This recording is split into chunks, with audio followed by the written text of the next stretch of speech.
జై సమ్మక్క సారక్క పురాణాలు మరియు చారిత్రక ఆధారాలతో మేడారం మహాజాతర అసలు చరిత్ర. వనదేవతలు ఎవరు?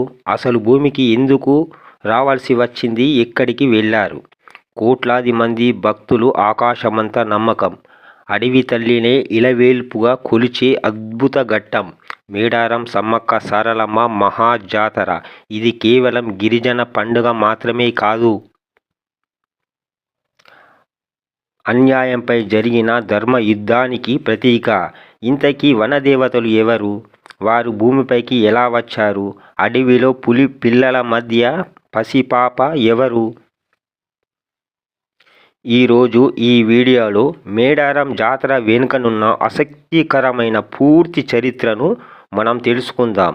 సమ్మక్క జననం మరియు వివాహం సుమారు 800-900 ఏళ్ల క్రితం 13వ శతాబ్దంలో కరీంనగర్ జిల్లా జగిత్యాల ప్రాంతంలోని పోలవస అడవుల్లో కోయ గిరిజనులు వేటకి వెళ్ళారు.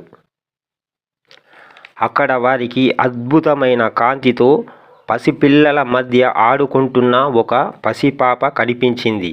ఆ పాప చుట్టూ క్రూర మృగాలు కాపలా ఉండటం చూసి వారు ఆశ్చర్యపోయారు.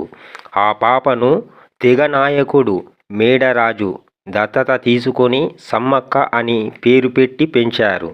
సమ్మక్క పెరిగి పెద్దయ్యాక ఆమె చేతి స్పర్శతో రోగాలు నయమవ్వడం వంటి మహిమలు కనిపించేవి.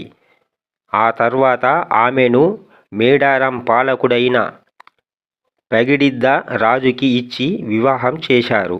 వీరికి సారలమ్మ, నాగులమ్మ అనే కుమార్తెలు, జంపన్న అనే కుమారుడు జన్మించాడు. కాకతీయులతో యుద్ధం, బలిదానం. అప్పట్లో మేడార ప్రాంతం కాకతీయ సామ్రాజ్యంలో ఉండేది. వరుసగా కరువు రావడంతో గిరిజనులు పన్నులు కట్టలేని స్థితిలో ఉన్నారు. కానీ అప్పటి కాకతీయ సేనాని పన్నులు కట్టాల్సిందేనని మొండికేయడంతో యుద్ధం ప్రారంభమైంది.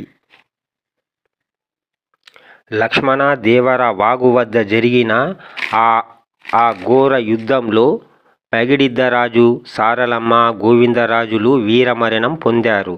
తన కుమారుడు జంపన్న రక్తంతో వాగు ఎర్రగా మారడంతో దానికి జంపన్న వాగు అని పేరు వచ్చింది. తన కుటుంబం అంతా నేల కొరిగిన సమ్మక్క వీరనారిలా పోరాడి కాకతీయ సైన్యాన్ని వణికించింది.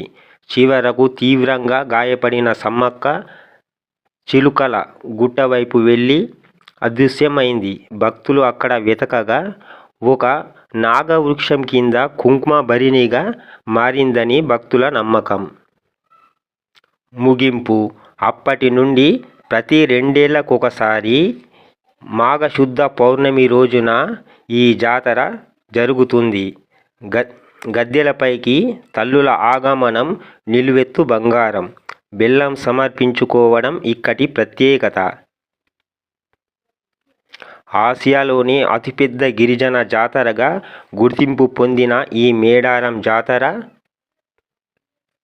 ధర్మాన్ని కాపాడే వనదేవతల సాక్షిగా నేటికి వర్ధిల్లుతుంది. జై సమ్మక్క, జై జై సారక్క.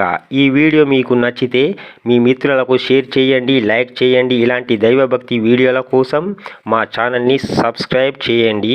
జై సమ్మక్క సారక్క. అందరికీ వందనములు.